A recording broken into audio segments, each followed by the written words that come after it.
Senhora, se já existem essas negociações, se o presidente da Câmara, Arthur Lira, já chegou a conversar com a senhora sobre esse tema ou, por enquanto, está tudo dentro do campo da especulação? Boa noite. Boa noite a todos, é uma alegria estar aqui com vocês, a todos os ouvintes, boa noite. Então, na verdade, não há nada ainda oficial, não houve nada palavrado com o presidente Arthur Lira sobre quem seria designado como relatora.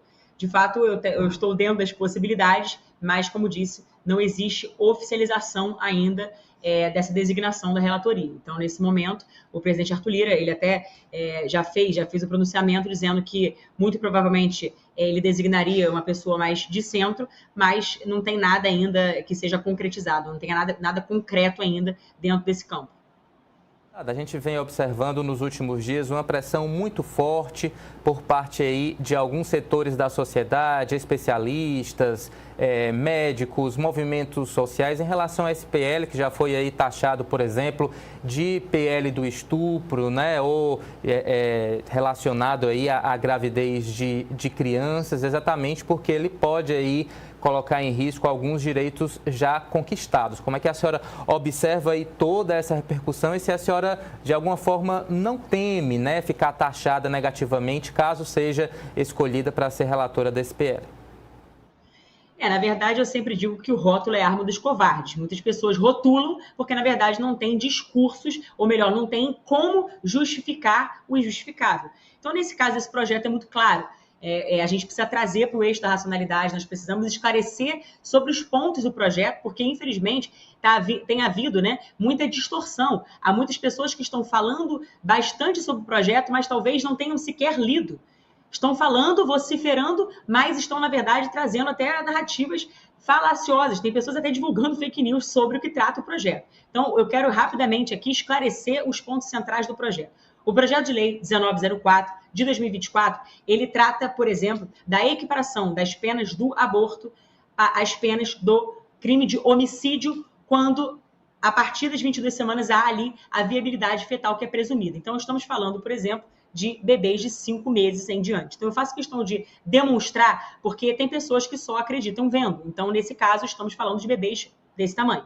Bebê totalmente formado, bebê que tem totais condições, plenas condições de sobreviver fora do útero. E aqui também eu gostaria até de desagravar a muitas mulheres que deram à luz bebês prematuros, porque no caso, a depender, né, do que as feministas estão fazendo ou estão tratando o tema, infelizmente, muito provavelmente, esses bebês nem poderiam ter direito à vida assegurado, porque, infelizmente, elas defendem aí uma cultura de morte. Então, aqui, registrando, o projeto de lei, ele equipara as penas, porque a partir de 22 semanas, a viabilidade fetal é presumida, ou seja, é um bebê totalmente viável, ele pode sobreviver fora do útero da mãe.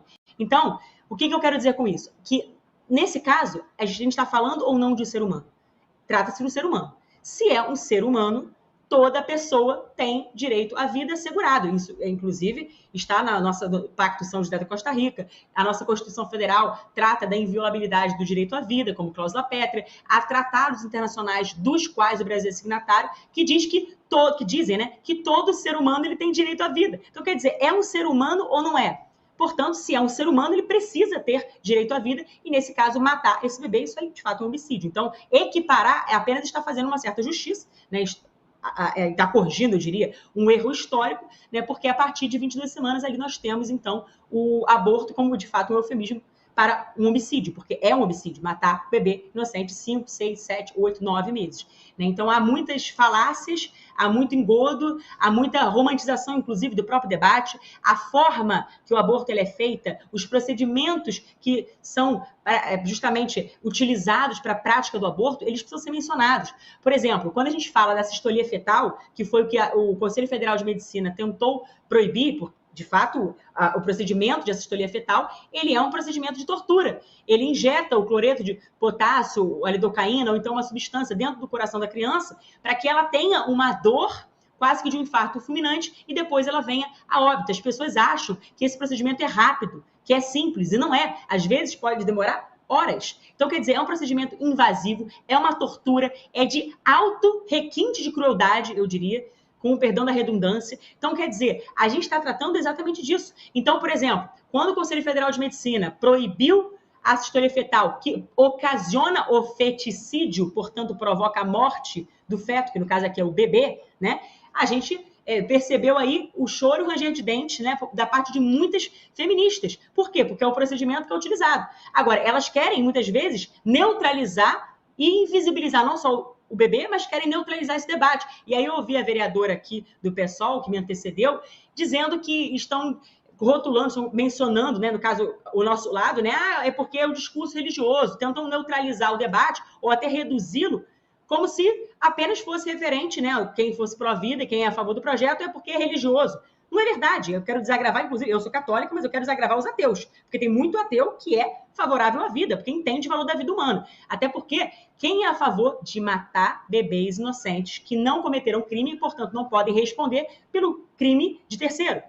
Então, é sobre isso que o projeto trata. Essa equiparação das penas do crime de aborto ao crime de homicídio, porque, de fato, a partir de 22 semanas, eu acho que ninguém tem dúvida que se trata de um homicídio. Esse é o primeiro ponto. Sobre esse engodo de que o PL, ele favorece o estuprador, isso é uma grande mentira, uma grande fake news. Até porque, em primeiro lugar, sobre a questão das penas, eu faço questão de reforçar aqui, até para trazer luz a esse debate. Quando a gente pensa, por exemplo, o Código Penal, independente dessa questão do aborto propriamente dito, pensando na lógica do Código Penal. O que temos no Código Penal? Temos o crime de estupro, artigo 213 do Código Penal, cuja pena é 6 a 10 anos. Temos o crime de estupro vulnerável, a pena de 8 a 15 anos. E no caso, por exemplo, o homicídio, que está dentro dos crimes contra a vida, em que temos ali o bem tutelado, né, o bem jurídico tutelado, é a vida. Então, nesse caso, no crime de homicídio, seria de 6 a 20 anos. É assim no Código Penal. Então, o que faz o projeto? Qual é a inovação? Ele apenas equipara. Se está equiparando ao crime de homicídio, vai ser a mesma coisa. É a mesma lógica. Entende? Então, esse é o ponto sobre o qual eu queria me debruçar, porque tem havido aí muitas discussões. E eu tenho dito também que quem defende, quem favorece estupradores não somos nós. Até porque nós não defendemos saidinha de estupradores. Nós não somos a favor de flexibilizar em nada. Pelo contrário, somos a favor de recrudescer, de enrijecer as leis penais, tornando-as mais duras. Né? Eu, sinceramente, justamente por ser um crime hediondo, por mim poderia ser em regime integralmente fechado. Eu sei que houve, né, a judicialização desse caso e o STF entendeu que feria o princípio da individualização da pena à época e, portanto, não pode ter, por exemplo, uma pena cumprida em regime integralmente fechado. Mas a verdade é que eu sou a favor de que a pessoa que comete um estupro, obviamente, ela precisa ser punida com rigor da lei. Agora, tem normas técnicas, inclusive do Ministério da Saúde, que desobrigam o boletim de ocorrência. E é curioso, porque isso favorece a quem? Justamente o estuprador. Então, aqueles que mais vociferam, que mais dizem que esse projeto é o pele do estupro, na verdade, são os primeiros que votam pela saidinha. São os primeiros que defendem desencarceramento em massa. Então, quer dizer, tem muito blá, blá, blá, tem muito mimimi, tem muito choro e ranger de dentes, tem muita narrativa e, na verdade, verdade mesmo, aí realmente a gente tem que trazer para o eixo da racionalidade para tentar trazer luz aqui onde há obscuridade sobre o tema. Muito bem, deputada. Queria agradecer muito a sua participação. E só para finalizar, caso daqui a alguns minutinhos o presidente Arthur Lira ligue para a senhora, a convide para ser relatora desse projeto, a senhora aceita? Com toda certeza, com o maior prazer. Eu entendo que esse projeto ele traz um bem porque ele interrompe um ciclo da cultura de morte, sem dúvida alguma. Então, nesse quesito, esse agravamento da pena, por assim dizer, ele vai, com certeza, reprimir essa conduta criminosa do aborto. E detalhe, tem o perdão judicial para a mulher, para a gestante, que ninguém está falando. Então, quer dizer, a mulher não necessariamente ela vai ser penalizada, não. Né? Então, quer dizer, a mulher, né, ainda mais se for uma criança ou adolescente, nem tem pena para isso. Tem medida socioeducativa, por exemplo, nem seria um crime, seria um ato infracional. Então, as pessoas estão dizendo, essas crianças vão apodrecer na cadeia. Mentira! O projeto não está tratando disso. E até porque isso seria até contra o próprio Código Penal, o Estatuto da Criança e Adolescente. Então, a gente tem que falar mais sobre a luz da verdade, sem malabarismo, sem pirotecnias jurídicas e retóricas. Tem muita retórica, tem muita narrativa, tem muito engodo e concretude mesmo. Racionalidade e razoabilidade, inclusive do ponto de vista argumentativo, a gente não tem visto, infelizmente. Tem muita gente que só vocifera. Então, para mim, seria uma alegria poder relatar esse projeto, inclusive até fazendo eventuais ajustes no texto do projeto, até para evitar qualquer brecha, porque, de fato, a nossa intenção é defender a vida da mãe e a vida do bebê. Ou seja, nós defendemos todas as vidas sem demagogia.